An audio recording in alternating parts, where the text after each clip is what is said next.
Welcome to this week's episode of Talk of the Universe. I'm your host, the SRGPOSS, the greatest American who ever lived, the greatest Valerian who ever sailed.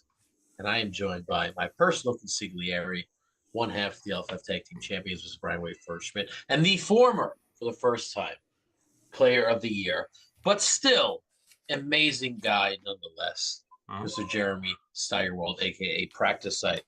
Folks, how are we doing? Doing pretty good. Had a great weekend at CaptainCon, which we'll go over more in our weekend review.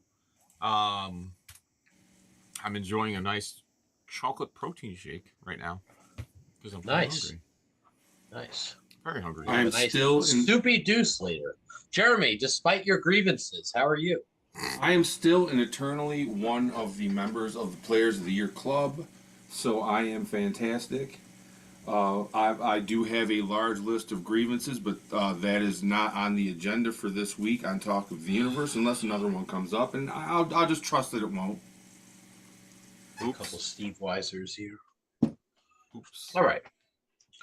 Let's get into the week in review, the post, the photo, the promo, the comment, and the decks of the week. We're going to go lightning speed here. Whoa, Jeremy resubbing for 79 months. Thank you very much, brother. Appreciate it. Post of the week. I wonder why he was telling me I didn't sub last time. And Big Picture Premium stacked card rating with 21 viewers. Show of the year. Show of the year. Spoiler alert. Yeah. Beekeeper, thank you very much for the resubscribing with Prime for 5 months. Appreciate it. All right, let's get to your post of the week. Coming from Loudmouth Leo Larynx.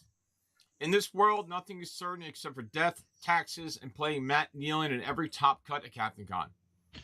Every single one. Listen, Matt Nealon, stand-up guy, stand-up player, doing work as usual whenever he's in the tri-state area. Right. But and all that Leo work Larynx, was against Loudmouth Leo Larynx. Every single top cut they played. Every single one. Except for the captain event, I believe. There was no top cut in that event, so there you go. Okay, there you go. It was a bracket. All right. Let's there go you ahead. have it. Speaking of Loudmouth, let's go to your photo of the week coming from one Mr. Drew Matson about the I was going to pick this one. You were? Yeah, great. I actually did something right for once. Holy crap, folks. Write it down. Broken clock twice a day, that whole thing. Yeah, Sunshine, something like dog's yes. ass. Yeah, whatever. Wait. Anyway, this is from top four of the captain's event. Or Drew. Oh, it was a blast for those who made it in. So just to let you know, one of my favorite things that we've done is the Scallywags here. We also have the Valerian Warfare, which allows you to get a different ship randomly each time the crowd meter increases. So if you're already playing a captain, which you had to be, you got a second ship. And I came prepared. I had these token bundles ready, the ones that are for sale right now on superfieldthegame.com. Also have your spectacle indicator and your gimmick token. So it's really cool. Cool. Little catch there. So everybody said, how did you have so many tokens? I had them all ready. I've been planning this thing for a few weeks now, so I tried to be as prepared as possible with the pre-made snips and the boats and everything set up. Drew Matson did an unwinnable match. I think that not only his savviness, but Loudmouth Leo Larynx at 2:45 in the morning, probably not at his peak intellectual performance levels. He had 2 triumph shifts, Loudmouth Leo Larynx, with Captain Hook and a third ship. And Mr. Drew Matson had 0 cards in hand, 0 cards in deck, and 0 cards in play, and managed to come back and force a game 3. Wow. Which would be a squash. But if you look at that photo, looks like chaos. But thanks to these beautiful tokens, it was organized chaos. Multiple triggers with the ships. It's awesome. And it is inspiring me to introduce possibly a draft format to CaptainCon 2027 the Royal Rum Boat, where we have pods of ships, and everybody gets to play a ship as they come in a grand battle style event. You gotta. Is that come with the rum, or does it? We leave the rum out. That's up to you. You bring your own rum. All right. Promo of the week. Looking very influency here. Hi there, influencer here. I was required with my championship to be a participant in this tag team thing. Tag teams, I don't play well with others. How am I supposed to even find a partner in this? Why does it even matter at that point? Because what? Influencer. Yeah. Influencer. Yeah. I have found you a tag partner Oh, for the son of event a so son that of. you can play. Tell me it's not you. It is not me. Oh, thank you, I Lord. figured I would do you at least that favor. Congratulations. Go, some more victories. Go, go. Like and subscribe. The influencer being given a tag partner from the Norsemen for the final day of Captain Con's event, the tag event. You know, the influencer did a great job with his tag team partner. However, at this time, I am forced to file yet another grievance. Oh, Jesus. As players of the year should not really have to abide by the 2-minute standard, so I am officially filing that grievance. Brian Schmidt, send it where it goes. Boss, where would you like me to send that grievance? You figure it out. You handle. I've had enough grievances today for someone else. Let's send it to Mr. Brian Schmidt. All right, Brian Schmidt, send it to Mr. Brian Schmidt. Didn't we send those grievances to Candyman at one point? Maybe send them to Todd Brooks. He looks like he could use a little bit Yeah. of reading material this day. Or What's our comment? Comment of the week coming from Matthew Gordon, aka the Possum Gang, saying, "Hold up, let me check the date. Y'all actually let this man run rampant with Sammy the Draw? Y'all even watched the Not One History documentary? Referring to I lived that history, sir. We all did. Was that an Underworld event? It was a Worlds Booked Monday night. Underworld. Yes, Underworld. Nice. Chris Pate back at it again, swinging big old baseball bats from the mind behind Wrestling Revolver, Mr. Sammy the Draw Callahan. Still good. 2 in stock. The rest went into mystery boxes. Happy hunting. I mean, like, I have 3 of them. Decks of the week. All right, give me. He's only going to get better. Yeah. We got a couple. One of them we're going to breeze through Yep. because it is a old school one, so more limited card pool. Yep. I'm going to bring it up in a moment. Big shout out, spoiler alert, the Sundown Moon, Right? a rookie more or less, was More or not on less. your bingo card for winning the old school CAC, let alone with the above average warrior ever since Mikey Nichols domed the face paint and popped the shirt off. He's been the hottest competitor in the old school division. Which All right.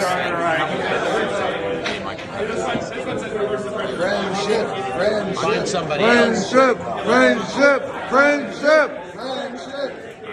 So running the classic stops, punch, lock up, headlock, kick, hip thrust, arm bar. That's I like to mix them up a little bit with the ones that let your opponent flip. Jumping stomps. What's the above average warrior's agility? You know offhand? I do not. This I'm is not the sure one if where you they get can the hear top you deck in the one. Twitch. I fixed it.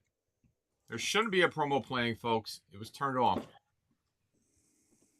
You get the jumping stomp. I like splashing one of these in the old school format. Lets you top deck a card and shuffle back half and half. Sloop collects good card knowledge. It also gives you some card advantage. Face stretch, again, another one I love to see in this format. You should be running at least one of these in general, especially in old school. I like what we have here. Rising Knee. I don't seem to fit this card into decks very often, but when I made it, I said, man, this card is really good. You know, the ability to shuffle back 2 cards just by having another lead in play seems like a powerful effect. It was a great choice, obviously, here in the old school. event. Exploder Suplex, great card. Look at the top three, pick one, set the others up on the top or bottom. Rear Chin Lock, again, classic. I think that people sleep on these cards. You're going to draw a lot of cards a lot of the time, especially in those more grindier games. We've got the Running Lariat, the DDT, and the Swinging Single Leg Crab. No single leg crab, but the 10. So you go with the Crown Beater 1-1. Look at that. 10 technique. 2 of them in the top cut. In the finals, rather. And everybody wants me to release the single leg crab. They don't even need it, folks. Mounted Turnbuckle Punches, probably one of my favorite cards of all time. Power Bomb over the top rope and Royal Stretch. I believe both of those let you pick up a stop from the discard pile, so that's a pretty interesting pull.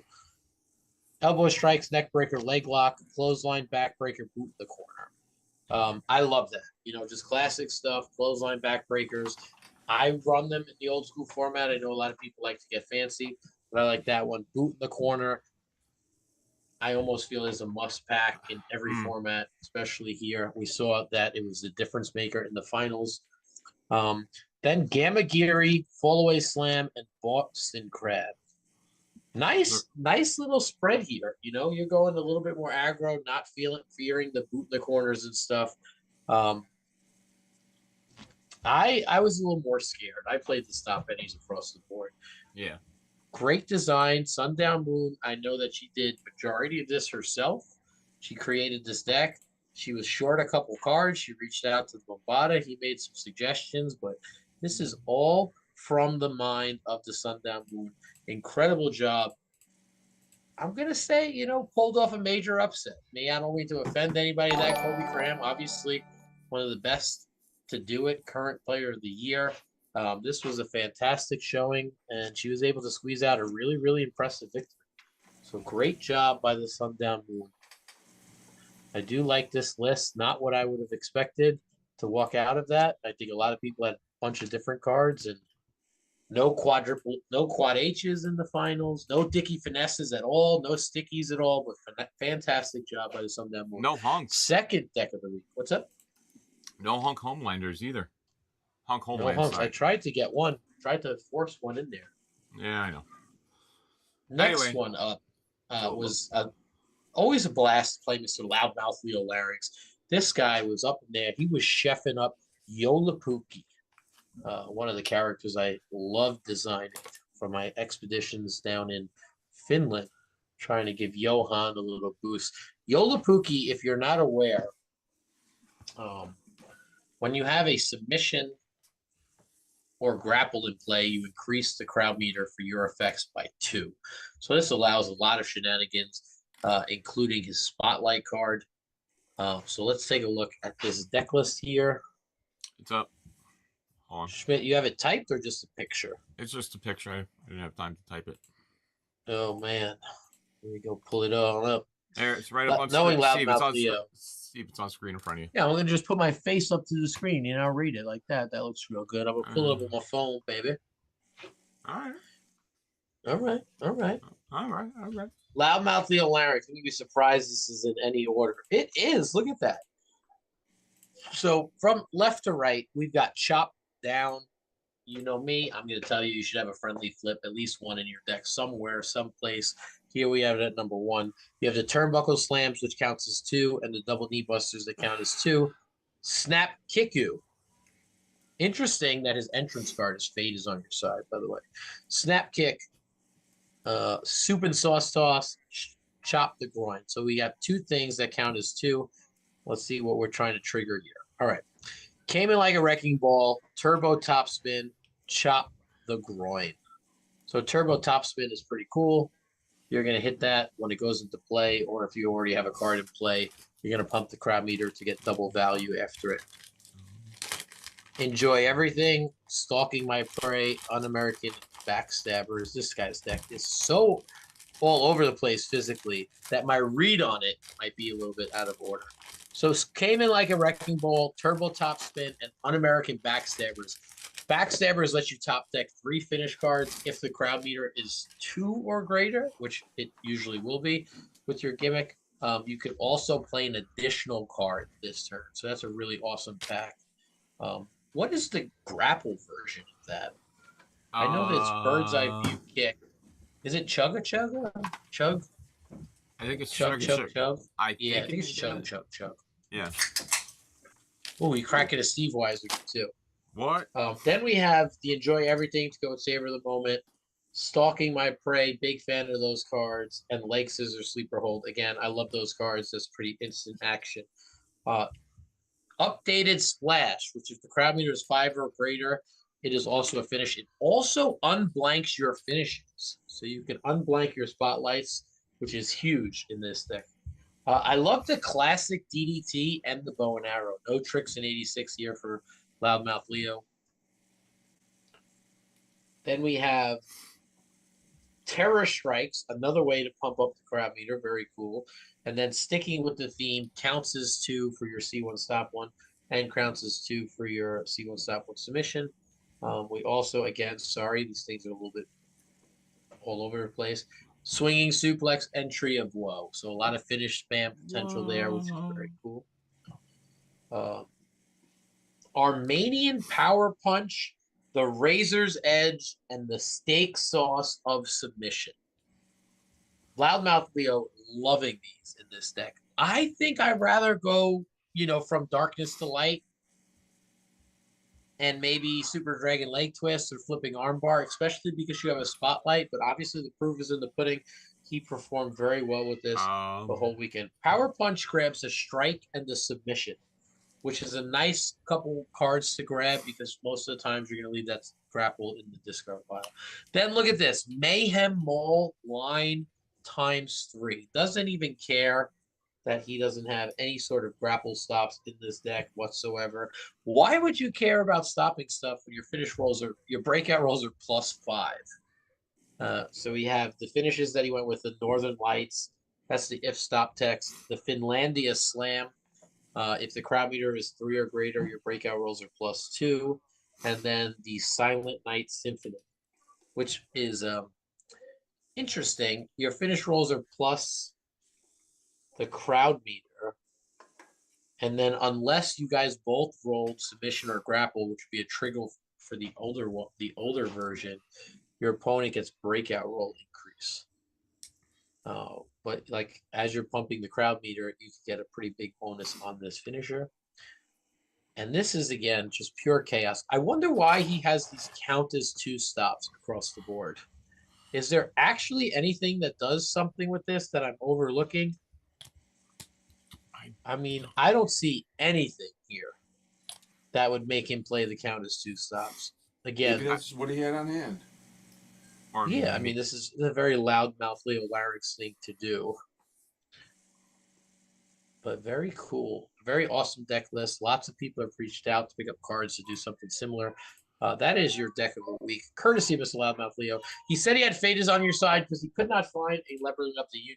I'm sure Fate came up big in a lot of matches. Leveling Up the Union is like a cheat they're code. saying the gimmick. What does it have to do with the gimmick? They say read the gimmick. That's what they're saying in chat. They could be totally right. When you have a grapple submission in play, the crowd meters wait, it's cut off. I'll tell you what the gimmick is. Yep. I mean, maybe they're right. Maybe it gives a double trigger for the gimmick. Jolapuki. Come on. Jolapuki. Still can't spell it right. Jolapuki. For each grapple or submission you have in play, the crowd meter is considered +2 for your card effects. Well, that would make a huge difference. There you go. That's exactly why I could have that. So if you have a turnbuckle slams in play, you have 2 league grapples in play, right? It's CM is considered +1 for each grapple and sub. So yeah, so it's +2. +2. Yeah, so it'd be +4. Yeah. Very nice. Good. Big brain play from Loudmouth Leo Larynx on the Jolapuki. All right. Let's take a look at our events from this week. Right. I'm going to do this right this time, so I don't have to yell at Schmidt for no reason. We're going to start with last Thursday, right? Right. That's how it should be done. Okay. Go ahead.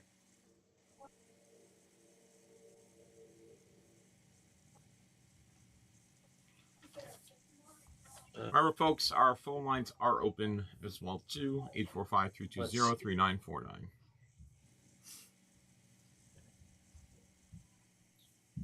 Is that real? Yes. Yes, it's very real.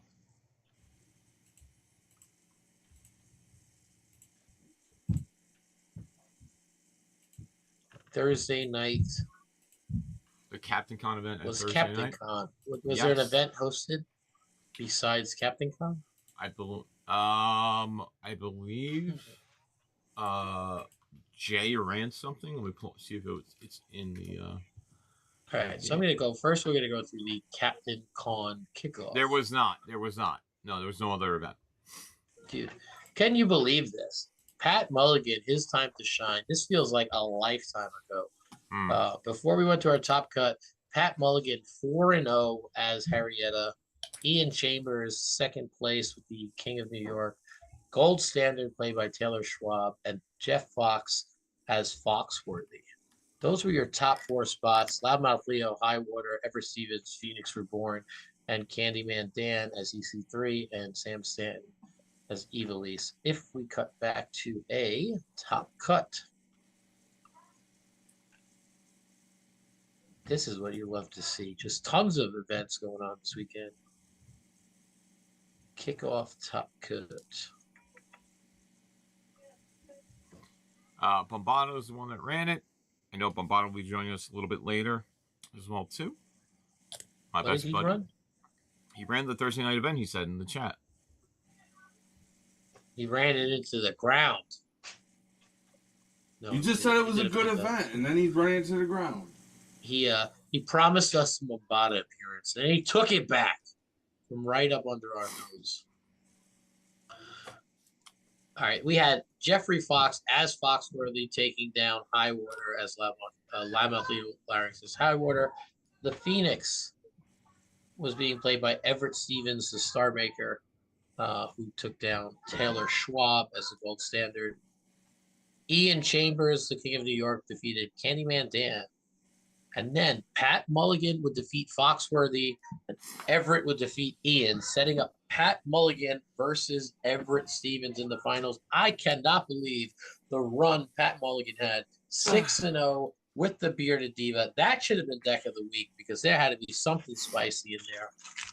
But it was not enough to overcome the Phoenix Reborn, as Everett Stevens captures his first event of the weekend. You turn out to have a pretty good weekend at Everett Stevens. Yeah. Moving on to Friday night. I have it up already. We have the old school CAC. Friday night. One thing that came up in the old school CAC, and I think we'll spend a brief moment talking about it, is diversity. We did our forced diversity match, as I said I would do. And at the end of it, the mathematical formula. Friday was Underworld, boss. Oh, Friday. Sorry. Swinging a boss. But nonetheless, point still withstands. We've had an app put out information that said that the person who lost the diversity match, despite having the same record, had a stronger, I'm going to say, strength of schedule, which is not technically what it was, but mathematically, because of all the factors and the people that played, it was higher. We did make a ruling on that despite what the program was programmed to do, that the diversity would win out, and if it was equal record, the first tiebreaker, despite what everything else was head-to-head. So that was pretty interesting. This is very important to know if you are planning to run a major events like Pixel Palace Pandemonium, and how you handle that should be very, very clear before the end of the night. This is the first time I had run into something like that. We were able to handle that pretty well. So Friday, the old school was Saturday, you said? Old school was Saturday morning, yes. Correct. So Friday morning we had nothing but the drafts, Random right? tag. Random tag. And that wasn't through the system. We had a fantastic random tag event. It came down to 2 rookies paired together, Sam Stanton and Mike Benton, Everett Stevens and Matt Haas. Wow. And the final team, which was actually the winner, I believe. No, that's not correct. The final team was Bombada and Danchi, I believe. And Haas and Everett were the winners, correct? No. Nope. Try again. Stanton and You got there eventually. It was Stanton and Benton. Yes. Yeah, I should have known that because that would have put 3 victories for Everett on there. And as the words of Sam Stanton, who has already submitted his art, he was carried by Mike Benton. So maybe we'll get a carrying the team card on an awesome piece of art that was commissioned. I'll send it over to Brian Schmidt as we get there. Okay. So now we're at Underworld. Man, adding that extra day at Captain Con was really phenomenal. We had such a banger of a weekend. I'm going to forward this over to you. Okay. We can get this up on screen. If you are not lazy, this is also one from Brian, from Danchi and the Bombada. Oh, Dancy showed me the reference art to it. Also, if you did just call, we just had a phone call in. Give us a call back in about 5 minutes or so. All right. So for our Underworld event, Foxworthy, look out for both versions of Foxworthy. They are very good. Jeff Fox making waves with both versions of his character. Look at this. 5-1, top seed. Jeff Fox with the Grand Pack version of Foxworthy, where you get to play lots of 4, 5s, and 6s. Loudmouth Leo Larynx as Yolapuki. The Philosopher as Ace Diamond. 5-1. Yep. Also 5-1, Candyman Dan. TVA Commissioner as Terror Skull after going 0-1, 5 straight. Your Underworld champion, Kobe Cram, who was entered into this event, was 5-1 as well. Your 4-2s, Matt Pineapple, the history-making man himself, the Norseman, Simple Chuck, Taylor Schwab, Everyone's Enemy, Matty Bar 1, Kempo Kenny, who whooped me with EDM earlier, were your 4-2s. Then we had Vampire Hunter Foreman, HR is Split, and Ian Chambers. The winner of this event, let me remind you, would immediately get an Underworld shot against the chosen one, Kobe Cram. If Kobe Cram would win this event, he would be able to choose a stipulation against his next challenger, which would be Mr. Loudmouth Leo Larynx. All right, so round 1, Copycat by the Cheetah eliminated the top seed, Jeff Fox. Norseman eliminated Simple Chuck. Candyman Dan eliminated the most dangerous man in the LFF. Matt Barone took out the TVA Commissioner. Foreman took out the Philosopher. Everyone's Enemy ensured that we would have a new challenger. Took out Kobe Cram. Yolapuki defeated HR, and Matt Pineapple defeated Pierce. We went into Copycat defeating Norseman, Candyman Dan defeating Matty Trip Trip, Everyone's Enemy defeating the Vampire Hunter. Look at that matchup. Gangrel versus the Vampire Hunter. Loudmouth Leo would go down to Matt Pineapple. This would be the start of a trend for the rest of the weekend. Candyman Dan would defeat Ian Chambers. Matt Pineapple would defeat Everyone's Enemy, and then Matt Pineapple would defeat Candyman Dan to earn himself a shot against Kobe Cram. And he would go on to defeat his higher class brethren, the chosen one, to become the new Underworld champion. Then he would go on to face Mr. Loudmouth Leo Larynx. And Loudmouth Leo Larynx was ready as he would ever be. He was locked and loaded. If this match was a grand battle, which it was not, he was still running grand battle version of Donation. And history-making Pineapple not only captured himself an Underworld championship, but he was able to defeat 2 members of the higher class in the same night. So great booking from Tomato Jr. Made a very exciting Friday night. Big shout out to him. He was unable to make an appearance at the show. Now we can get to Saturday, right? Yeah. Do you want me to show those photos off real quick for you? Yeah, show those photos. If you Ah, got here you your go. Captain Con Top Cut photos in here. There you go. Sam Of course, Stanton. if something's not right, just let me know. Breaking the news here. Not bad. Well, you can file grievances with me. Top Cut. Stung. Inching in at the 16. We guaranteed threes and we guaranteed what 4 and 2s were in 3 and 2s. The Foreman just inched in there as we had 15 becoming the top 16. Foreman as Stung defeated Everett Stevens' boy Howdy. Joseph Gilchrist the Stone took out the SRGBLAS as Asia. Amanda the Sundown Moon defeated Chuck.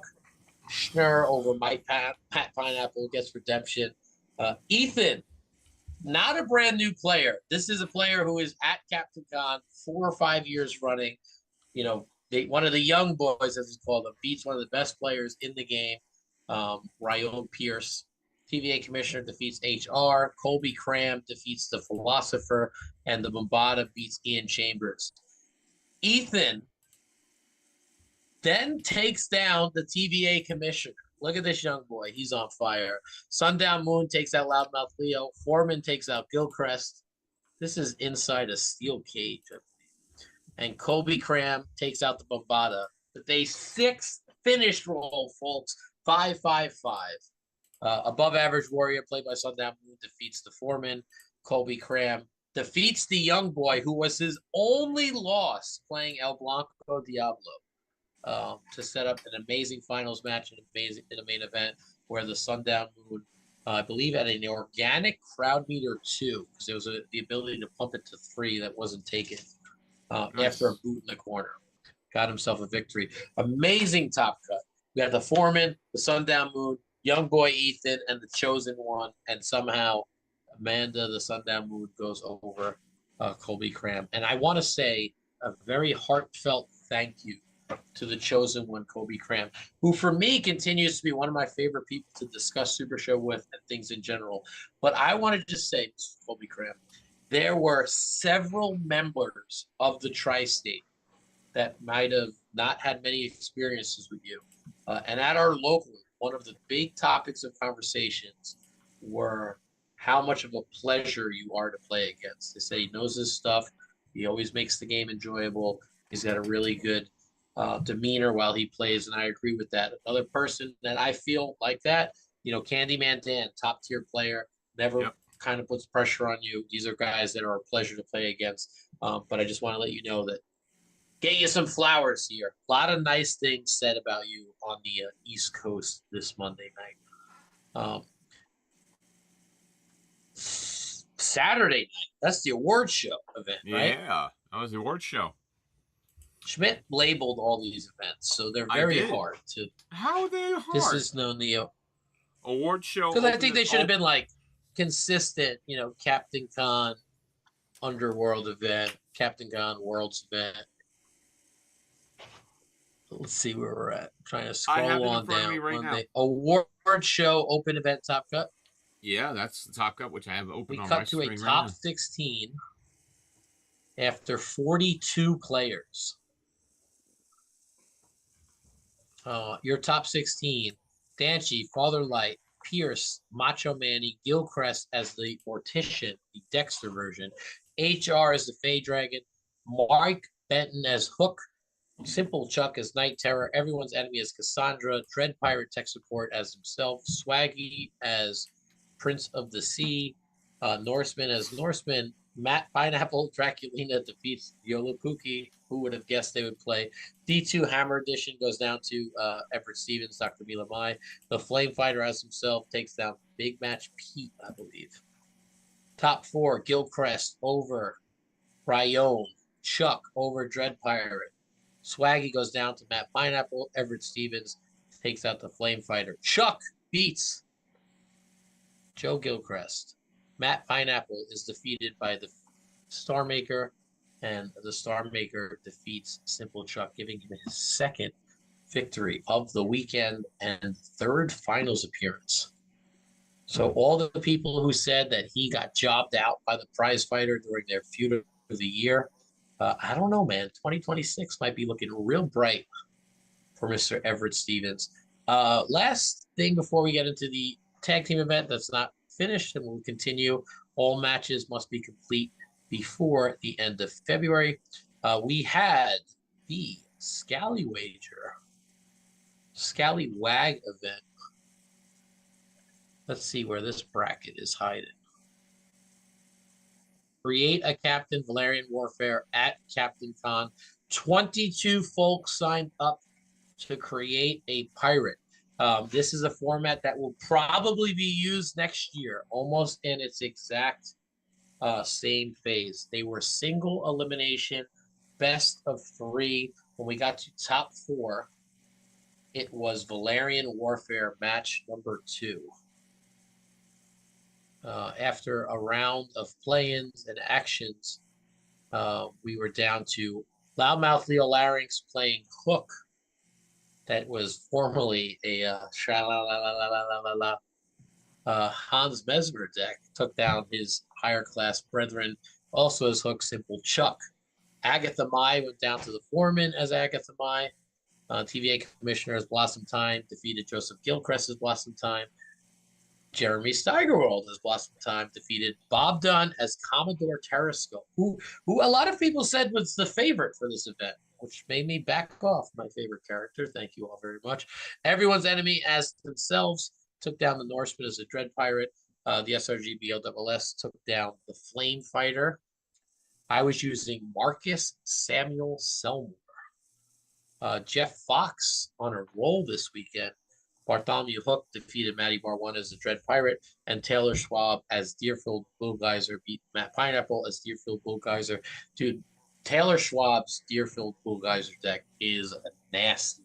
And if he gets the rolls, and this is a 50-50 game, you guys got to look out for it. It was brutal. But interesting, 0 Professor Leonardo Miguez. 0 of them. Diversity's doing its thing, man, because that is a top-tier competitor. Also 0 Amelia's. 0 Amelia Breckenworth. Again, yes, great call on that. These are some of the highest ranked. You know who else there was 0 of? Captain Connie and Captain CJ Sparrow, because they're not scallywags, folks. Stop asking. Maybe next year. So Loudmouth Leo, Hook takes down Agatha Mai. TVA Commissioner takes down Jeremy Steigerwald in the mirror match. I defeated Everyone's Enemy. And Taylor Schwab defeats Jeffrey Fox, setting up your top 4.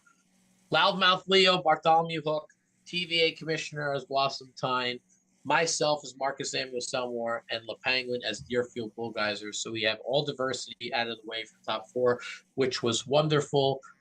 Again, unforgettable series between TVA Commissioner and Loudmouth Leo Larynx. This one went to about 3 in the morning.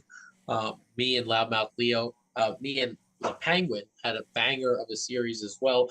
Game 1 going to La Penguin, Valerian Warfare going to the BOSS, and then the New York Rules match after a Crowd Meter 2 match. I was able to get the 3rd and final 4. But these 4 men, I have already submitted some work to Mr. Elvis. These characters will all be featured on some new promo cards next year for Captain Con.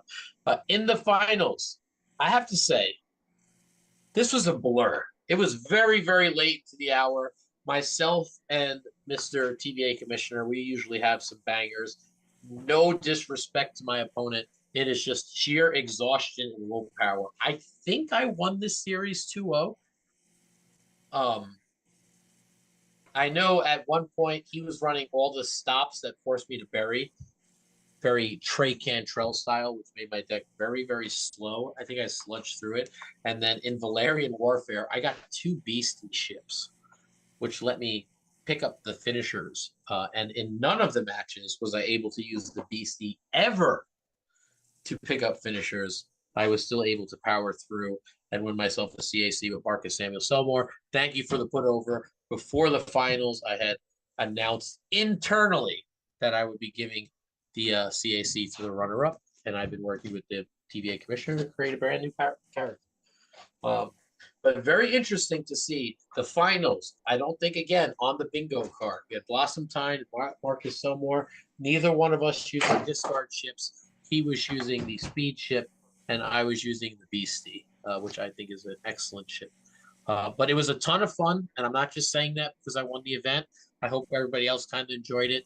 If the feedback was good, it will be on the calendar for 2027. I like this format. Again, the best of 3 single elimination throughout the weekend. Maybe same sort of deal. Top 4s on the promos and create some captains and stuff for next year. So that was a wrap on that. Other matches we had, Hold the Line Harry promised us a banger of a main event, and it definitely delivered. We had the Italian Bombada chasing the Tornado title.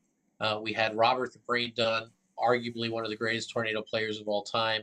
And then we have Simple Chuck, the defending champion. Call it what you want, man. Chuck Luck. This looked like a handicap match for a lot of the match. It was not the case. These guys all played to win.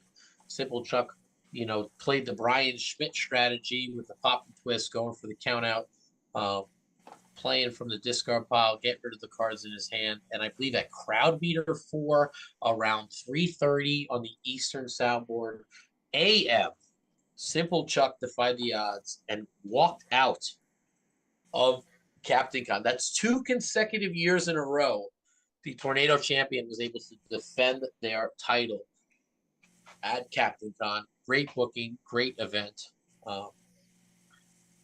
And then also on the weekend, we had a trios titles match, which would take place in the first, I believe, don't quote me on this, the first ever mirror match for the trios title, right? Is this accurate? Team Valiant versus Team Valiant?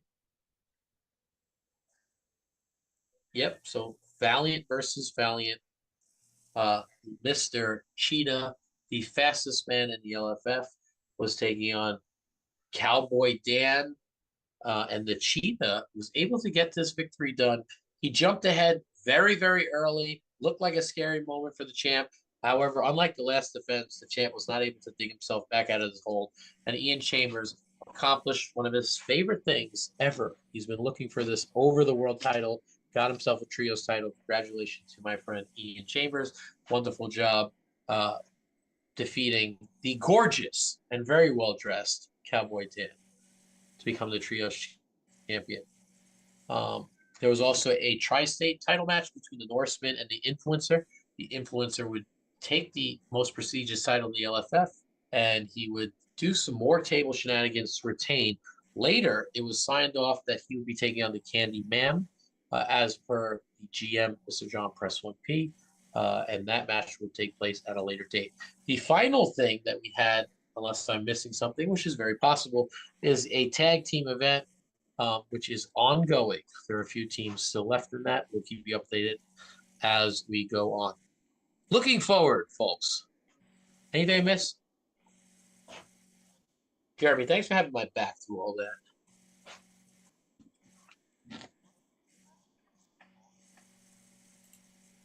Did I? Monday Night Fights. That's true. Well, Captain Con, but we did all Captain Con, right? Yep. Top 4. I'll go really quickly. Norseman as Bjorn the Norseman. 3rd place, Wrench Monkey playing as himself. 2nd place would be Ronnie Roms as Maul. And 1st place, Chris Pate as Sammy the Draw Callahan in a lumberjack match.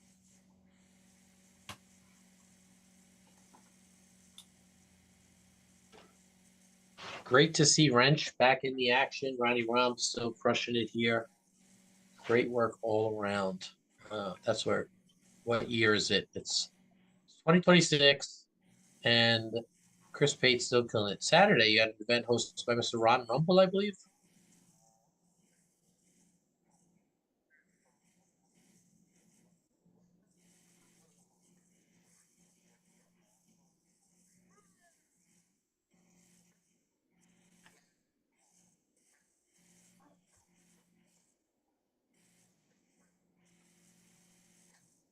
Ronnie Rom, seen that name a lot. The Hee-Haw Steve Star. Oh, man. What is a Janus? Janus. Let's go. I was muted for that. Oh, all right. Well, fourth place, I'll go back. Fourth place, New York Phenom as El Super Hombre. Third place, Pride as the Italian Babada. Second place, Dustin as Pluto. Justin Garman as Pluto. And first place, Ronnie Roms as Sam Lemieux. I apologize for muting myself. Semifinals was a tables match, and the finals was a New York rules match. There we go. Hee-haw, seesaw. Jeremy, you got any locals for us? I do. I've got 2 locals. I'm going to start with Titan Legacy Wrestling last night in McDonough, Georgia. The Titan Legacy Super Lucha Scramble Championship on the line. Coming in, the defending champion, Nick Ross, as El Cerebro. Defending against 4 other competitors. John Hodges as the Swolverine. Chip Allen as Macho Squacho. Myself as El Gato Shinobi. And Chris Longamoth as the Firestarter. 2 defenses done. In the first defense, Chip Allen as Macho Squacho taking the title. And then in the second defense, it was Chris Longamoth as the Firestarter. He is currently the Super Lucha Scramble Championship in Titan Legacy Wrestling.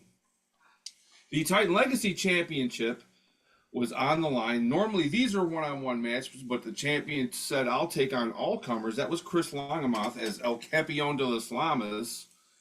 Using the Titan Legacy Championship belt effect to give the challengers a selection of competitors, one of which would be the special guest referee, and it ended up being El Lion de Lahore. Chip Allen as Evil Lionheart, Nick Ross as Unicorn Princess, and myself as Isaac. And in 2 defenses, I defeated him as Isaac and then successfully defended as Isaac. So I am currently the reigning Titan Legacy Wrestling champion as Isaac. And remember, ladies and gentlemen, Flying Isaac Headlock is one of those characters that could do some serious damage if you get lucky enough. Nice work. How often did the gimmick proc for you? About once a match. It only has to happen once. It's all it takes, right? Yeah, it's all it takes. Yeah, it's a 1 in 6, but it'll miss all it and takes, miss. Right?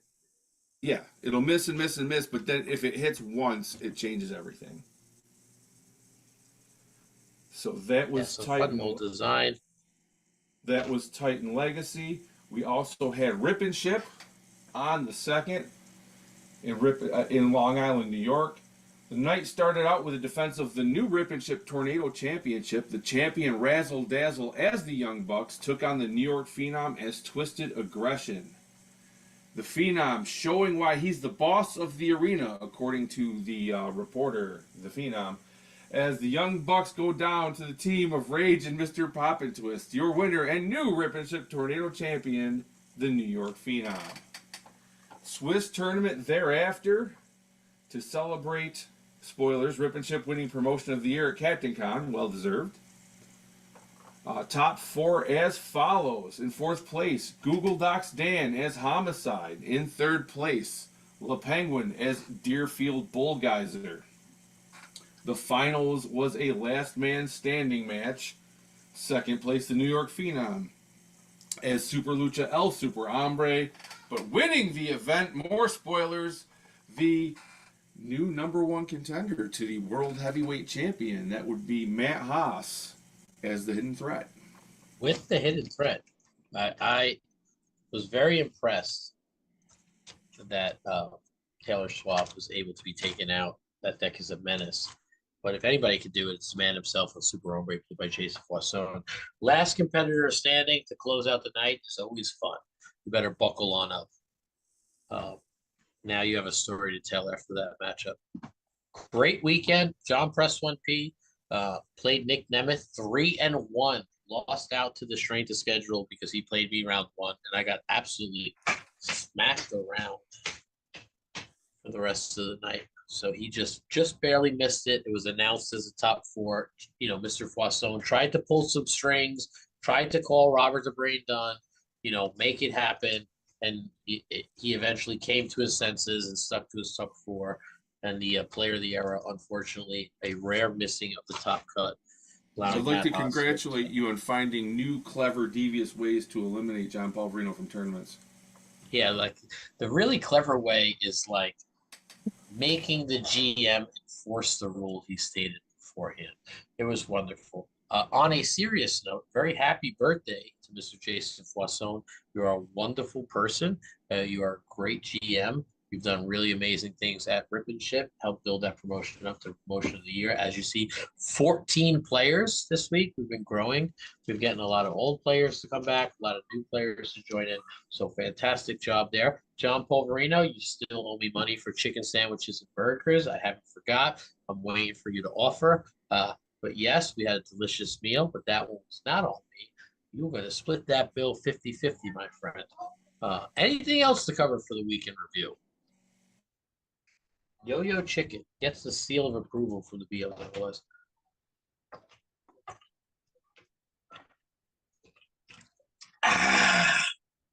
Gotta be the obnoxious water. Nothing like some good old water once in a while. All right, looking forward. If you've seen a post that just went up on Instagram, or you're following along, Love you, Dad. too, I love you too.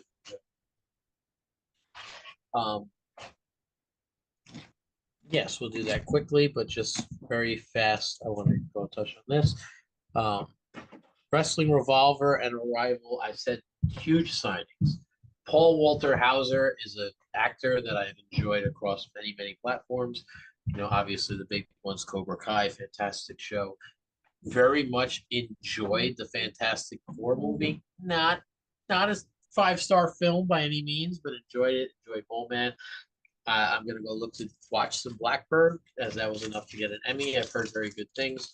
But to have him in Super Show, to met him at Comic-Con, and to see his excitement and enthusiasm, and then for that to happen thanks to Wrestling Revolver, very exciting release. We've also got Brandon Does Everything, BDE, who went down his rabbit hole, has a lot of fun streams where he does WWE Universe matches, and he narrates them. If that's your thing, it seemed very fun. I don't think I'd watch it week to week, but the ones I watched it on in the background, guy has a lot of energy, a lot of charisma, and he is fantastic athlete in the ring. So I think that we could expect really great things to him. He's not only in Revolver, he's also got signed to TNA. That's really big news. Other folks that are all over these promotions, we have a fan favorite here, the Killer Goats. Killer Kelly, Myron Reed, they are going to be a part of the Revolver Arrival crossover that we saw earlier in 2025. They are going to exist as a tag team, singles characters that each can use Myron Reed's finishers as per request from that duo. Really interesting is all of these characters have the Revolver logo. So your Wrestling Revolver sets, you know, we're talking about Crash Jackson, we're talking about JT Dunn, Gringo Loco, Ace Austin. I get that right. I confuse my aces from time to time. Anybody else there? Sammy Callahan. These guys already have the Wrestling Revolver logo. They're going to get a ton more finishers. JT Dunn. I thought I said it, but then I didn't. You did. So JT Dunn. They will all have this Revolver logo. Tons of finishers to choose from now. And you've got some good ones. You got the big old Lariat from before. Now you got crowd participation, viral cutter. All those spoilers are up. Go check them out. They will be live on SuperShowTheGame.com on Friday. As per requested, the tag team will only be sold as a collective unit. That was their request. We honored it. We're going to make that happen. There will also be, please mark your calendar, March 7th and 8th will be Long Island Tabletop 2026. We will have our next Super Lucha theme CAC. All right. There will also be a Super Lucha Battle Royal, which will be a ton of fun because there aren't that many over-the-top cards. There are actually 0 at the current moment. That might be the same when we get there. I will try to get some other cool promos. There will be 3 promo cards this weekend that will be made available for Super Lucha. Those are alternate art cards of cards from Super Show that will now be added to the Super Lucha card pool. So those will be available at TantrumCon. You will have to wait for TantrumCon to see those spoilers. So I'll make sure I post photos and videos, assuming they all get there on time. But there'll be 3 new cards, and then hopefully there'll be some other stuff for March for Super Lucha. So we'll have a battle royal for a trophy. We'll have a CAC. Hope to see you there. As we've done in the past as part of a tradition, Mr. John Press 1P would like to remind you that there will be a buffet outing for those who would like to participate. This is a higher end buffet, comes with a pretty steep price tag. So if you're looking to participate in that Super Show dinner after the fact, just be ready to spend about $50, $60. I'd say well worth it. Great food. If you're Bob Dunn and only eat chicken fingers, maybe not, but it's still a great experience.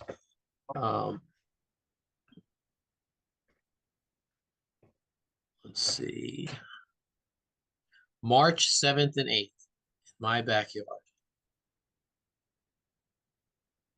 The last thing before we get to the awards that I want to cover is there's brand new shows for Big Picture Premium. I've been the #1 overall pick by the Once in a Generation Generational Talent, the GOAT, the Go Brock Smith, your heel of the year. So I'm excited. I don't really know what this entails, but I know some of the details are going to roll out. We're going to have some really high quality Super Show action and feuds, some matches live, some matches pre-recorded. These guys are putting a ton of effort into this. So I really can't wait to see what these guys put out. Everything they've put out to thus far has been really top-notch, great stuff. With guys like Ref Dave behind the wheel, I think we're in for a really exciting 2026. All right, let's get through the awards real quick. We're going to speed these through. I want to reiterate what I've said many times for many years.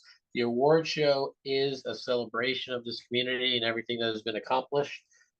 So I don't want anybody to feel slighted. We really do our best to, spread the flowers around as much as we can. Please know that even being on these ballots is an absolute honor, and we're grateful for each and every one of you. Artist of the Year, Mike DeNoia.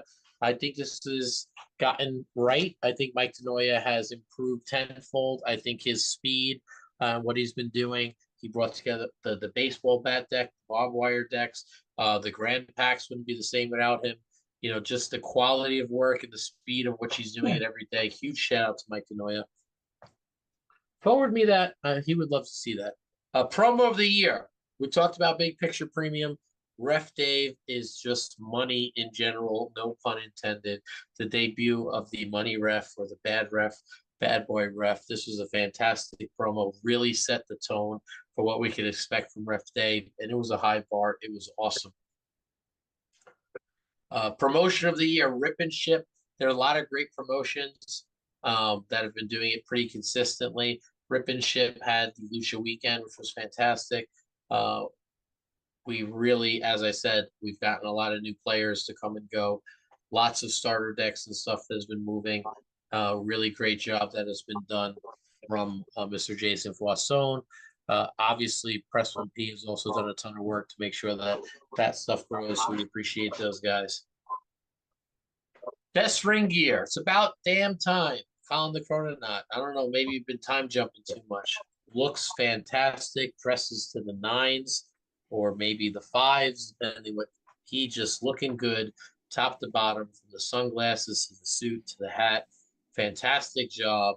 Well deserved from Mr. Colin the Chrononaut. The ring general, this was the committee got together on the air. They picked the star breaker, Mr. Trey Cantrell. I'm a huge fan of Trey Cantrell. I can't take anything away from this guy. One of my favorite people to play tests with, one of my favorite people to play Super Show against. Love everything about Trey Cantrell. Honorable mention here, John Press 1P. I very seldomly praise him so publicly. John Press 1P, almost 52 straight weeks, different characters at Rip and Ship, so many wins to count. Across the board on big events, he played a lot of different things. Press 1P's got to be in this category too, alongside your current ring general, Mr. Trey Cantrell. Next one up, Rising Star. I think this was an interesting one without the event here. John Von Masick, Van Masick, unbelievable. Guy gets his own tag team partner's name wrong. Gotta love this dude. John Von Masick here, getting himself a Faction Wars victory. He got himself the LFF tag team titles. He's been in the hunt for many other titles, winning himself a hardcore event. He is someone to look out for. Gotta say, this sums up what Rising Star is all about. Congratulations to my faction mate, Mr. John Von Masick, Phil Vavon, Road Warrior. Again, a lot of people up on this one. 2 R's, Road Warrior. We're in the pirate theme. History making Matt Pineapple. He not only traveled all over, but he dominated the tri-state area. Really left his mark on this one. On the double R Road Warrior for Mr. Pineapple. Thank you for going all over the place for a lot of reasons. I tell you, Mr. Pineapple, you really add legitimacy to the events when you show up. But not only that, you are just a pleasure to be around. Just love this guy, love this energy. 2025 Rookie of the Year, Sam Stanton, phenomenal year, awesome job, gave a great speech. Gave a great tribute to his now tag team partner, Mr. Mike Benton, who was also in that conversation.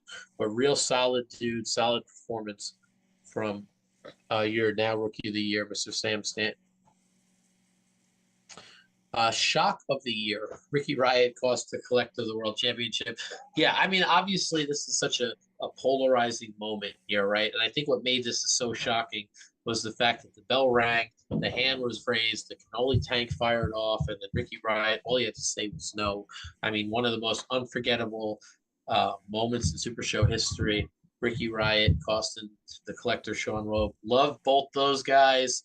I hope the salt in the wound isn't too much, but this is definitely the most shocking moment of 2025.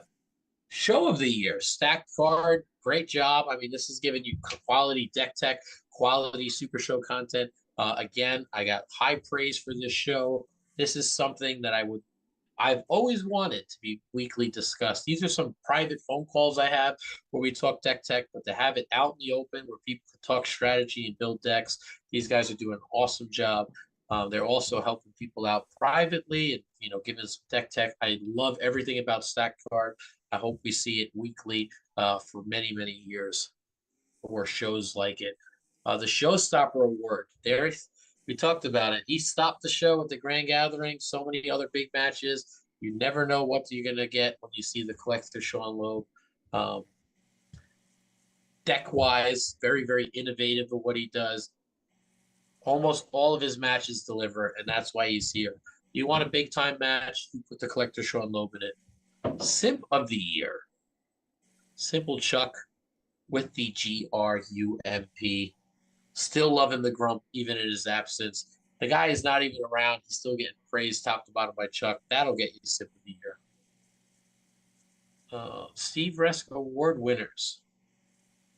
Mr. Patrick Mulligan, Aaron Williams, Ryan Pierce. Wonderful individuals here. Pat Mulligan never has gotten this award. He's done a lot for so many people over the years.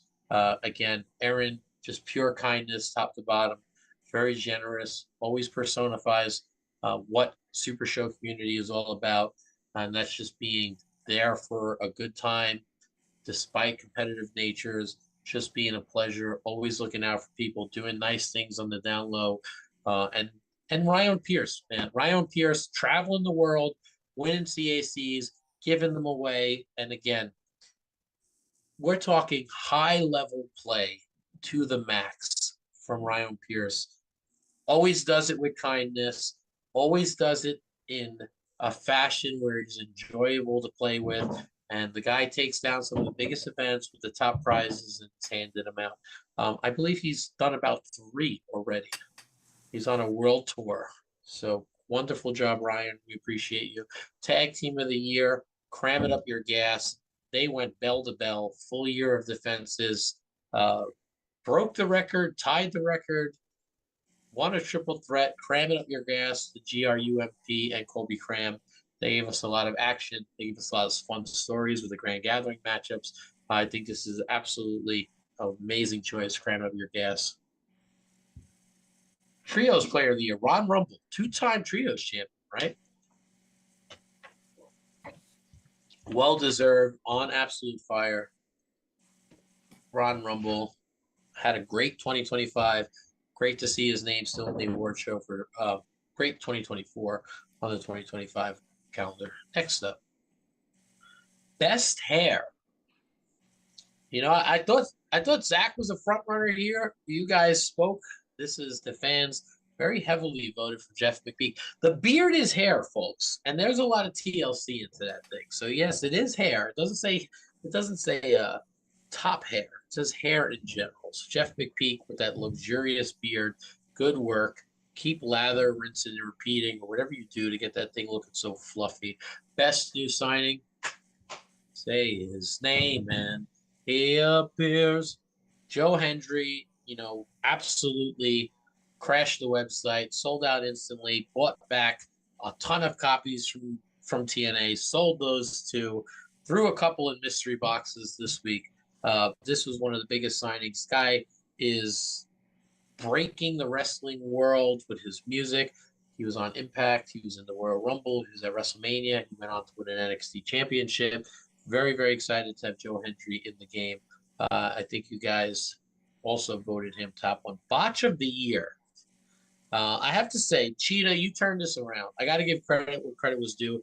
You gave a beautiful speech on the spot for this. It was very nice for you to say that you tried to help out a friend, and that makes you a winner. I thought that was very, very well said.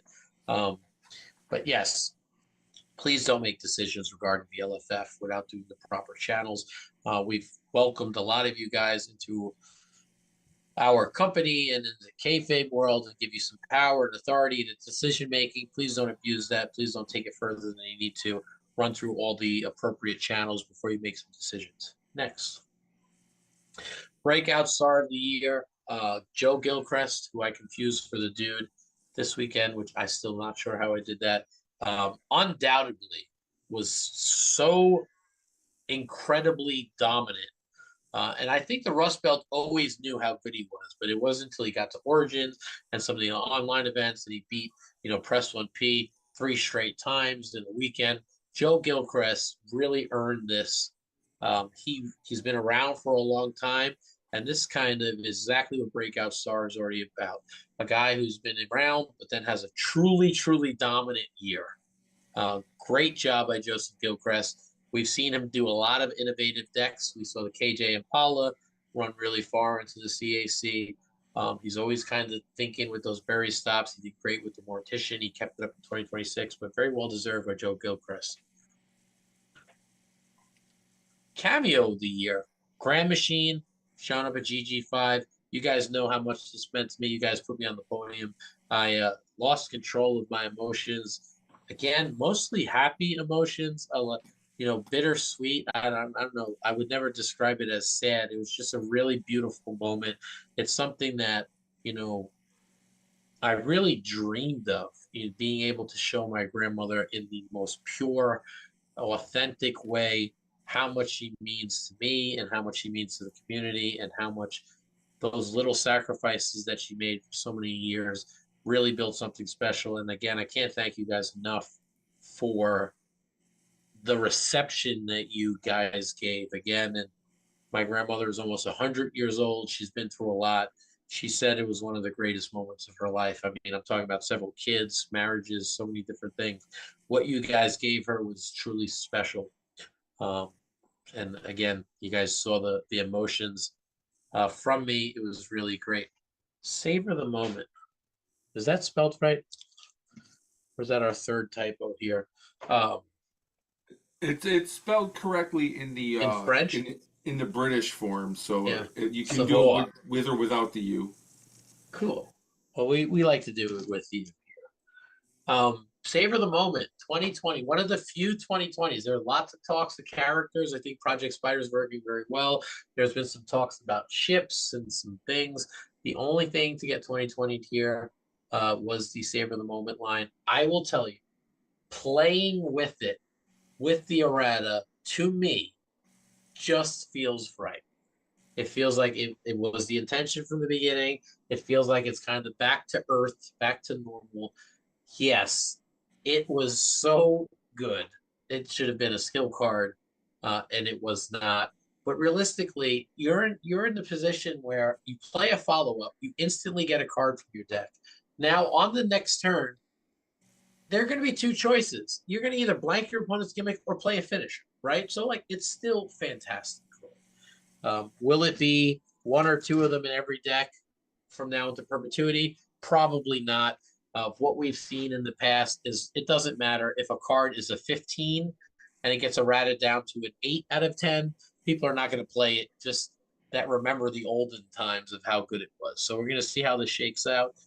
Obviously, this is a fantastic card. It changed everything the way decks were built. I think it definitely deserved this award.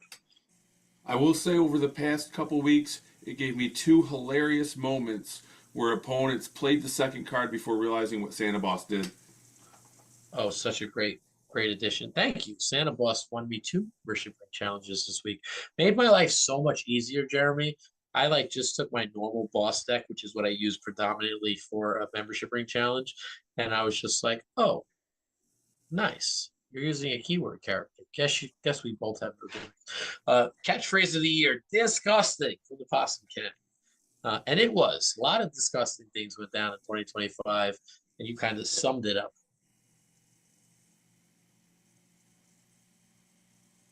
Champion of the year, the Italian Bobata. We're going to hear from him later.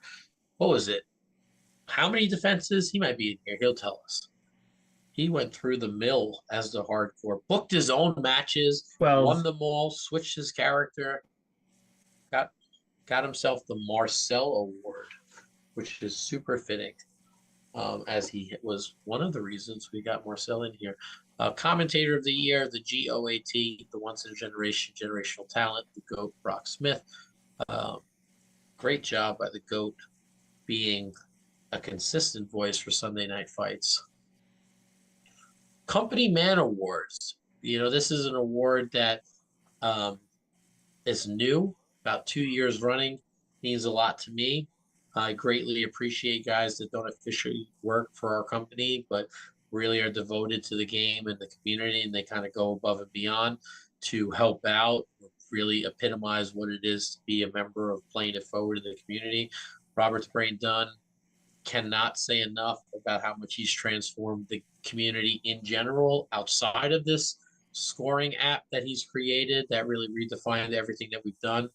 Ron Rumble, talking about setting up multiple play groups, always being a positive influence here. And then we got Maddie Bar One, want to talk about boots on the ground on the East Coast and all over the place. I can't even tell you how many times a year Maddie reaches out to me that he's willing to help out with a demo or set up a demo, really puts himself out there to help out the community and grow the game. So we thank all these guys here. Competitor of the year, Spencer Vance. Interesting. Not sure I agree with this one. I mean, I don't. I know there was a lot of talk. Modern Drew Masson did a lot of cool things with that. He was there himself at the Grand Gathering, so definitely has a good repertoire.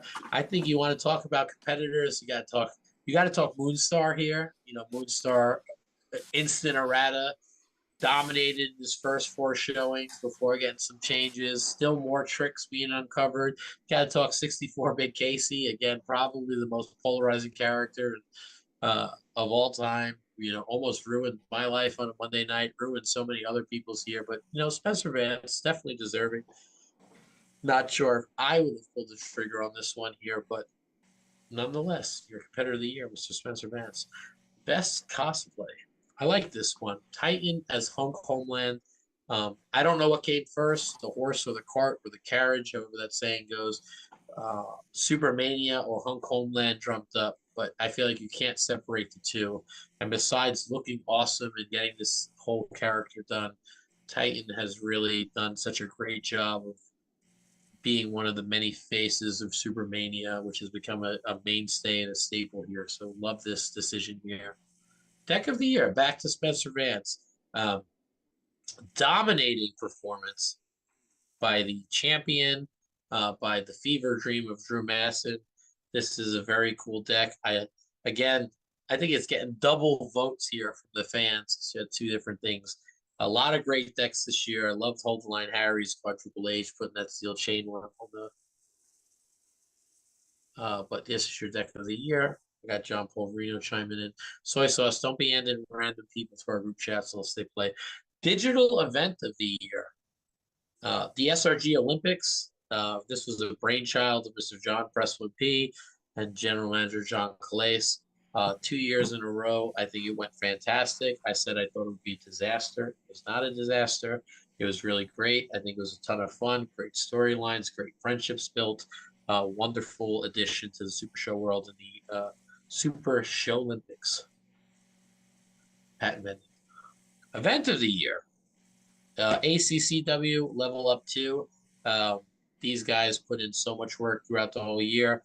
It culminated, Jeremy Steigerwald, again, can't thank this guy enough for the work he put in for Level Up and ACCW in general, taking over from Mr. Hold the Line Harry.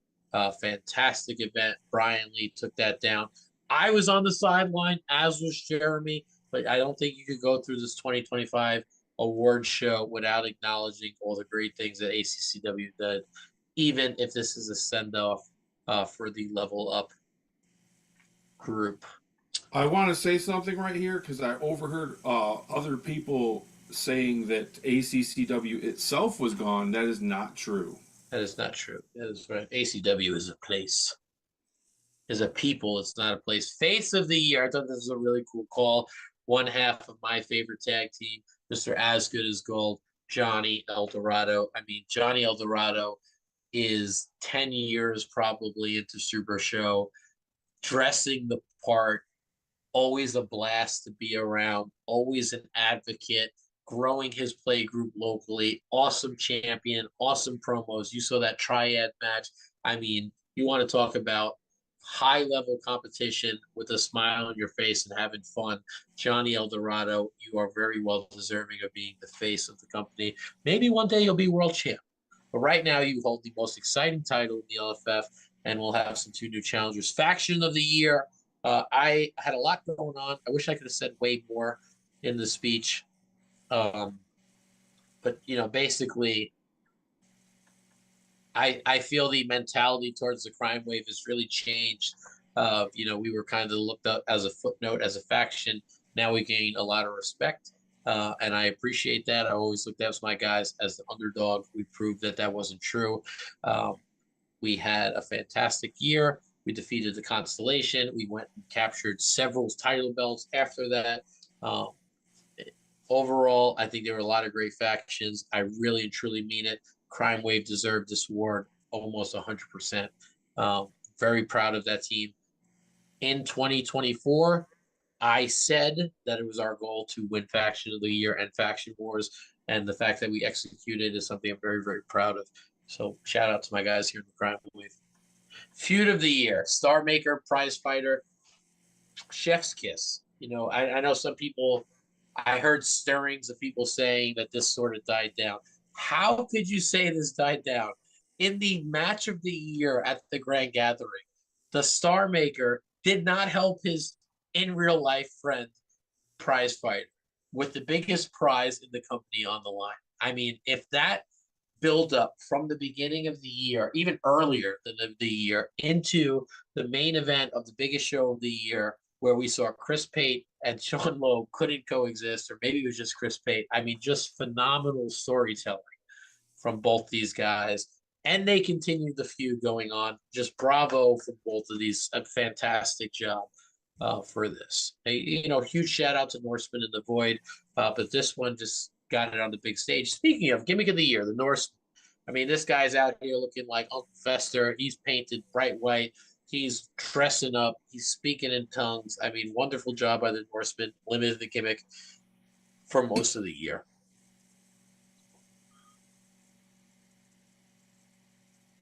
GM of the year, General Manager John Calais, had a lot of things to say, disqualified anybody who quit, which made it slim pickings. I still think that the Bada, if everybody stuck in, still was a very strong case for this. He did a really good job. It's hard to book the trios division, but I feel that he's made it very special. And I think that it's become a division that's filled with a lot of top tier play. It is the most difficult division to participate in. We've seen a lot of great events. We have a lot of great GMs, but the Bombada definitely deserves this one as well. Huge shout out to Brock Smith. Huge shout out to Old Line Harry. Heel of the Year, the GOAT. Speaking of which, once generational talent. He's also ruined the Friday night show because he took the biggest straw, the greatest American ever to live, and put him on the Tuesday night show, knowing that I have work every Tuesdays. More of the Heel of the Year stuff. This is a guy who took a whole team to the Olympics. They busted their butts for God knows how long, only for him to literally steal all their medals. I actually don't think they've ever gotten their medals, so that'll earn you Heel of the Year for the GOAT Brock Smith. Hall of Fame. This one was all Patrick Mulligan. I made some suggestions. He has booked this along with the rest of the committee. We'll talk a little bit about it briefly. Mac Attack, original Boss Slayer, great juniors champion, one of the youngest players to find dominant success with people way above their age. Really defined that a juniors player could be a top dog here in the LFF. Tag team champion, very well deserved by Mac McPeak, and she's been doing wonderful things out in college and sporting and dropping from time to time, but she earned herself a famous spot. AJ Murray. I'm not sure if there's an A in there somewhere. We'll get that checked out by Mr. Schmidt. This is the original creator. I have one on my desk over there. Very rare cartoon art for Cyclone.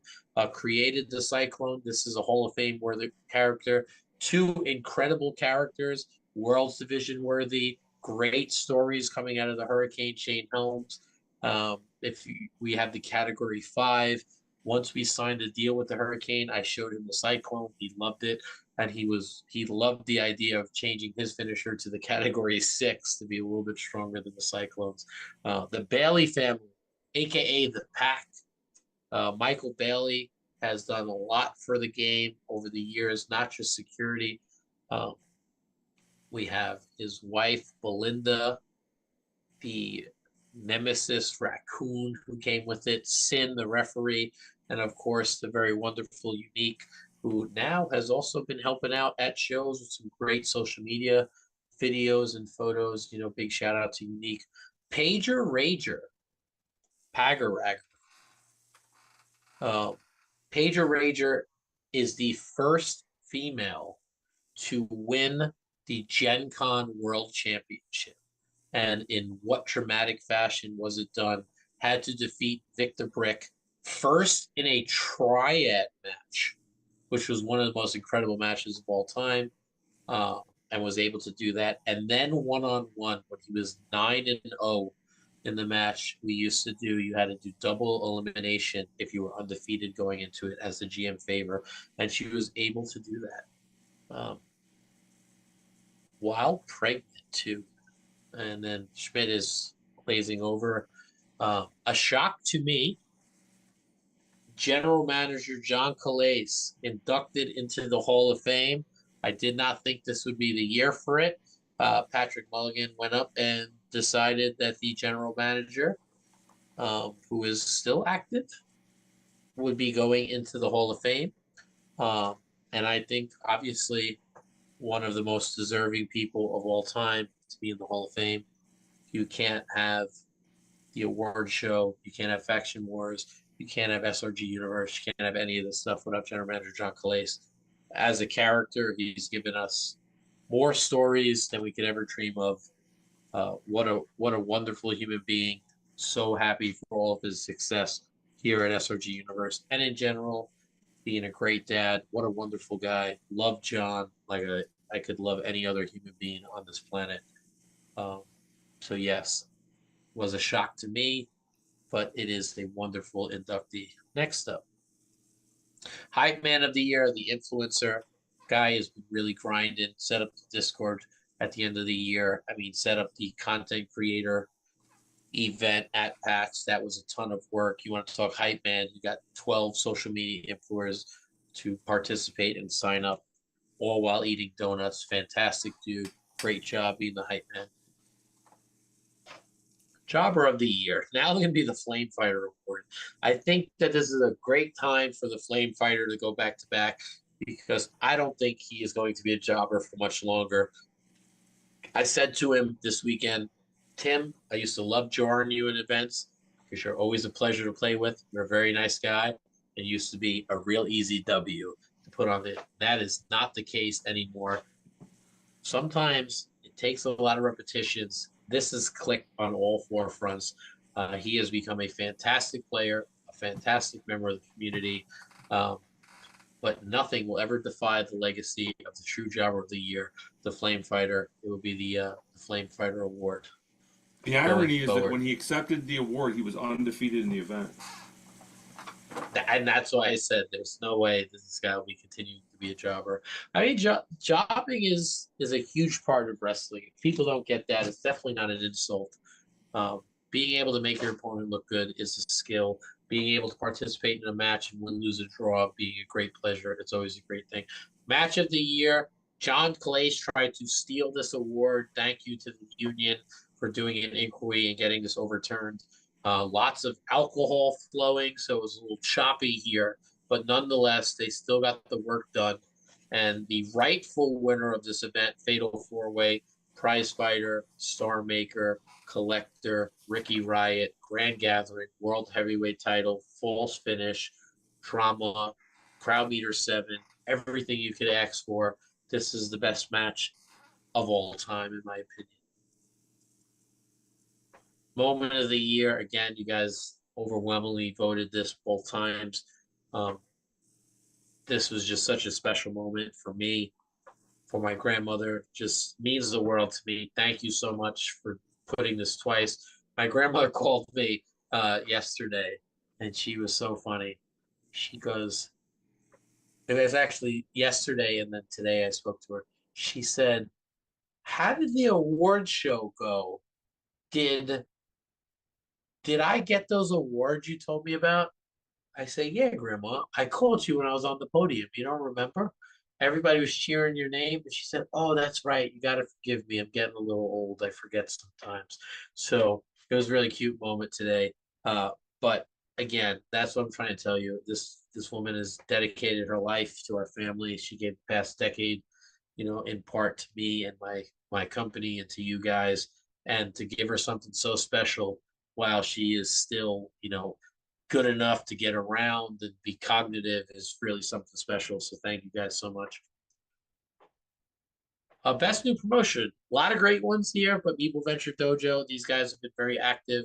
Got to see some faces that we met along the way, some new faces, always consistent events, some videos. Big shout out to Meeple Venture Dojo. And they're on a really cool entrance card. And their new name is XP Wrestling. XP Wrestling put an order in today. Juiced up some stuff, so go check it out. Pet of the Year, Eddie. This one goes out to the Norsemen and friends and family. A lot of wonderful pets here. We love them all. This is now the Jax Award. Dasha, Awesome, Rocky, Dante. But this one goes in memory to Mr. Eddie. Player of the Year. Tight race this year. Kobe Cram. Synonymous with 2025. I mean, dominated singles, won some CACs, dominated tag team. He had a fantastic year, running amok with Yamato Hama week in and week out. Running amok with who's his other one that he just every week he was racking up points with. Sticky obviously was one of the big ones, but it was Yamato Hama. And there was another one he just destroying. So big shout out to the chosen one. Tick, come on. There it is. So fantastic award show. If you were there, unforgettable weekend. Ton of fun. If you missed out, try not to miss out next year. I know there's a lot of can't miss things, but I feel like you have Grand Gathering and Captain Connor to go hand in hand. These are really good times, especially with the addition of Thursday was a ton of fun. I would try to get there for next year. It is a really great opportunity. Get in early, stay on site. It's worth it. It's fantastic. What else do we have here? We have the Mombada. You wanted to make an announcement here at GM's Corner. Bombada.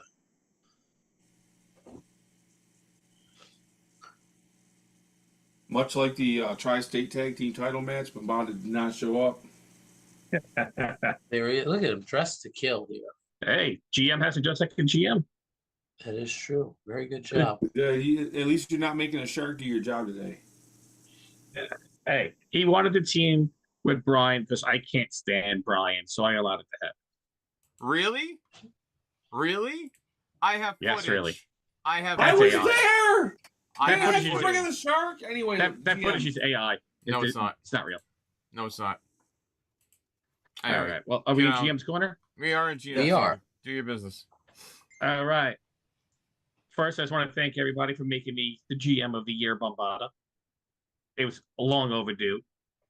But with that said, at Captain Con, I had a great trios title match, Valiant versus Valiant, with Team Valiant winning.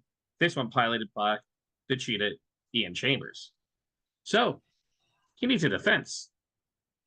His first defense will be happening on Sunday Night Fights on February 22nd as he goes one-on-one with Rob using League of Extraordinary Grapplers. And then after that, I have my next contenders lined up. After Pride, it will be Moonstar as the Refinery. Then after that, it'll be Sean Loeb as Herb Business. And then Big Eye is down there as a challenger using Brain Trust. And I already promised him he can have his shot at Grand Gathering. But that leaves somebody in between Sean and Big Eye. Well, I haven't even told this person yet. The person I'll be getting a shot between Sean and Big Eye. Congratulations on winning Trios Player of the Year. Ron Rumble, you get another Trios title shot.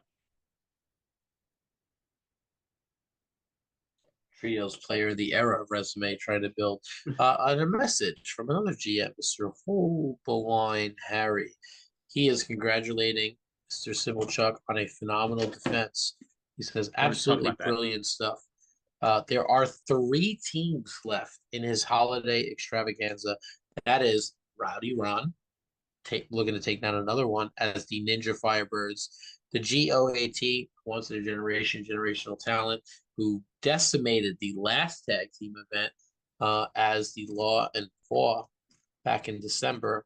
This time he's the Fashion Popos. Take notes, because 2026 Tag Team Tornado Player of the Year might be the GOAT Brock Smith. And then Chris Pate as My Girls. So Chuck's next opponent will be known shortly. All right. The other titles and contenders, just to give a quick rundown here. The World Championship, the last of the dying breed, Mike Dippy, will be taking on the Hidden Threat Massive Haas. And then I was told if Mike Dippy retains, there may be a birdcage for him, as Michael Kirk as Mackenzie McPeak waits in the balance. Tag team, Brian Schmidt and John Von Masick had a scheduled match for 12:15, correct? 2:15. There is an opening now, as the Mop Boys have been pushed back by Mr. Tomato Jr., which means he will be looking for a new tag team challenger within the next few days. Insert name here. What's that, sir? Insert name here is still waiting on our shot. Who's insert name here? Myself and Google Docs Dan. We've been waiting 2 years for our shot. Well, let's see what we have here.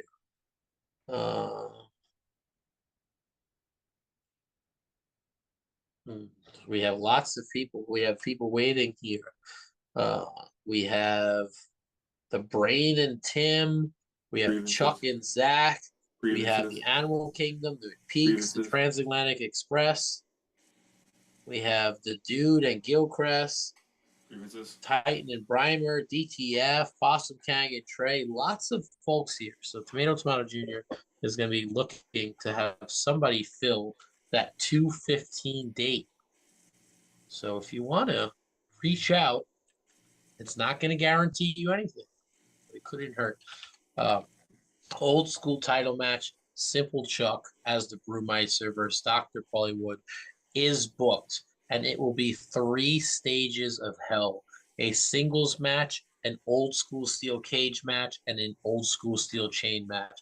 Best of 3 to close out the old school division as we know it. Triad Defender Johnny Eldorado says anytime, any place. And I have challengers selected, and I will announce them next Wednesday. At least one of them. Maybe tomorrow's Thursday night event will switch up the second one, as one of the challengers was named as a #1 contender for another event. So tomorrow night, Foreman hosting a Thursday night fight. I would be ready to do some triple threat action. Tornado we heard from, trios we heard from. We will have Zach Ashley taking on Kempo Kenny in a hardcore steel chair match. And intergalactic division, the Grump has finally woken up his counterpart, Mr. Dick Thunderlooks.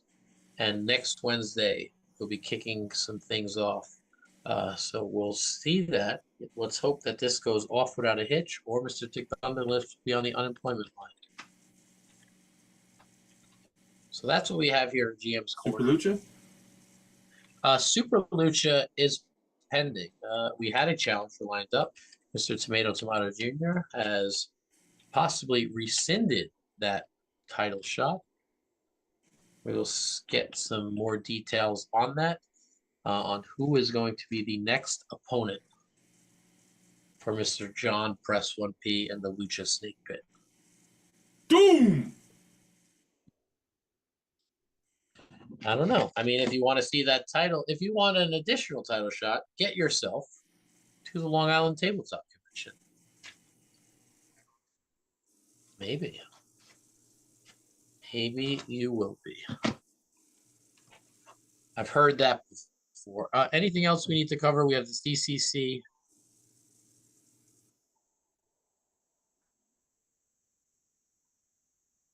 It went live 6 minutes ago, right? Yeah, it went live at 10 o'clock. It went live That already at is 10 the o'clock. Beekeeper. The Dude. Obsidian. Obsidious, right? It's going to be another great round. I'll bring that out. Yeah, go do that.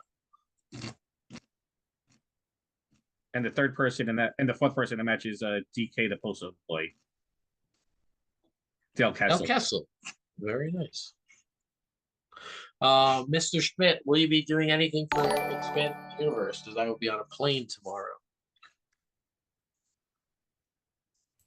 I will keep you guys posted. Taking the day off. I will probably be getting the office organized, but I will keep you posted. We may do some All editing. right, so that's a no. We're not going to put any pressure. Okay. Anything else we got to cover? I have to get to bed to be up at 3 a.m. All right, you got the results, right? Nice. JD Payne, David Goodman, and Colby Cram. What? Colby Cram got another character? We're going to have a whole episode dedicated to Colby Cram. Yeah, number 26.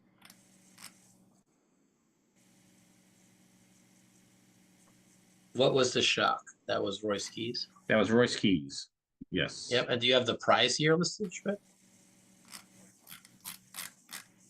They were announced on the it was listed on the description. There was create a competitor arts. There's create a finisher. There's other arts. Alt art over the top cards. All right. So it is all listed on the listing. I will pull that up for you. I don't think we both need to, but if you want to edit your flyers.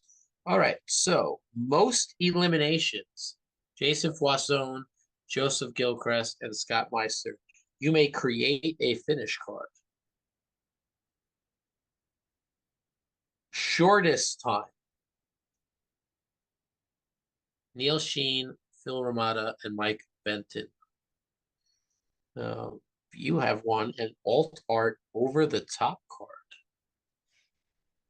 So we'll give us some artwork of a card that we'll be doing over the top.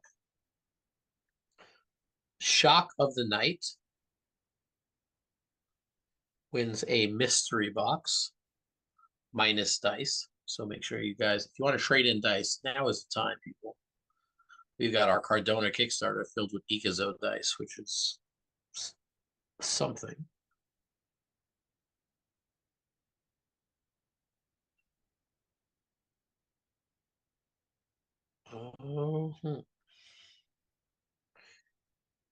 Longest time is not listed.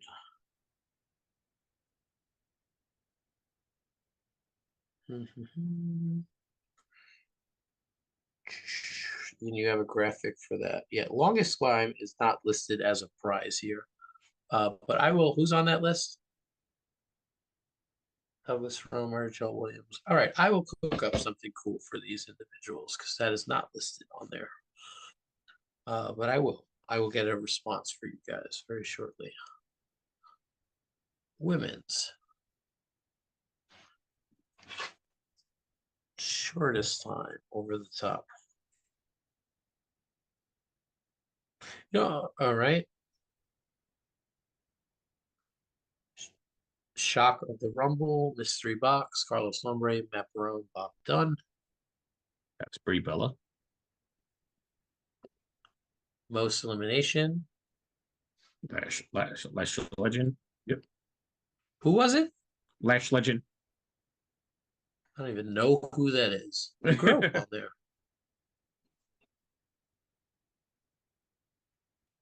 Oh, thank you very much. Yes, it's thank you, Joel, because I thought that's what it was, but it is. Thank you. Alt art over the top is for longest in the ring. Thank you. That's what I was going to announce too. I'm so glad that shortest and longest are both alt art over the top cards. Yes, and maybe it'll be used for something else, but I just want it to be over the top theme artwork. The Beekeeper, Rumble Ron, Dustin Smith, alt art over the top cards. Please put the Royal Rumble date for your order number. Bob Dunn twice, and the Grump. The Grump has been a long time winning here. Twice in the Women's Rumble. So.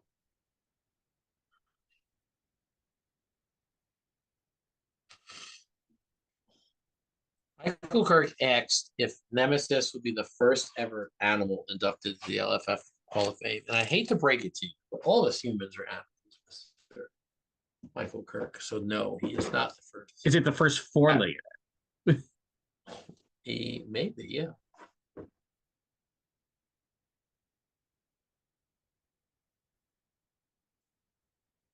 Yes, but I believe I have a Tantrum Con branded one and a non one coming to my hotel. So not branded ones.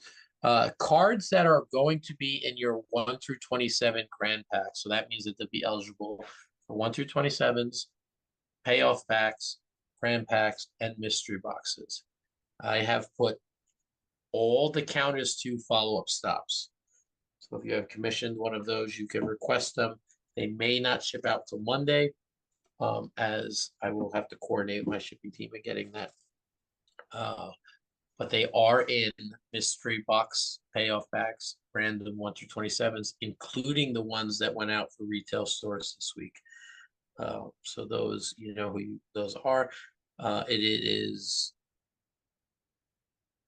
Sean Lowe, the Beekeeper, Press 1P, the Tim White, the Jobber of the Era, Colby, I think Sean Lowe again. Then also cards number 22, 23, and 24 randomly in there, which if the crowd meter is 5 or greater, they're also finishers. So that's Dynamic Knee Breaker, Ultimate Splat, and Atomic Backstabber. Loudmouth is going to love all of those. He is going to be very, very happy for those.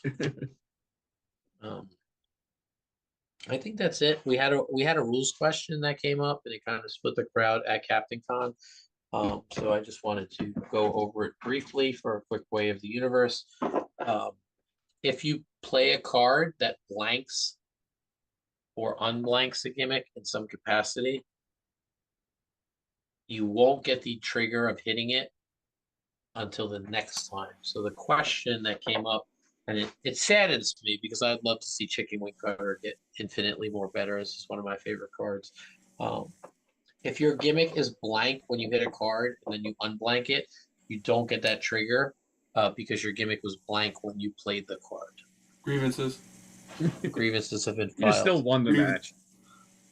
Yeah. How many cards did you draw off the Chicken Wing choke? It was pretty epic, I must say. Well, I won the next like 6 turn rolls, but grievances anyway. It's funnier. Grievances. Yes, but I just want to make it consistent because I know that that's always how it's been worded against me and vice versa.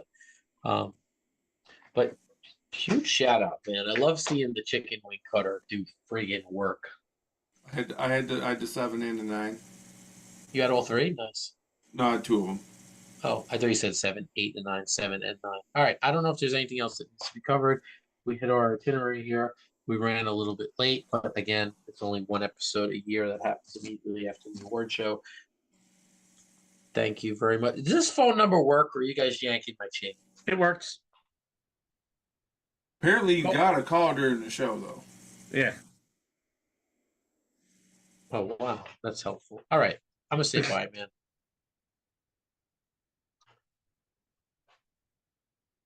What is the point of having the phone number on there if you're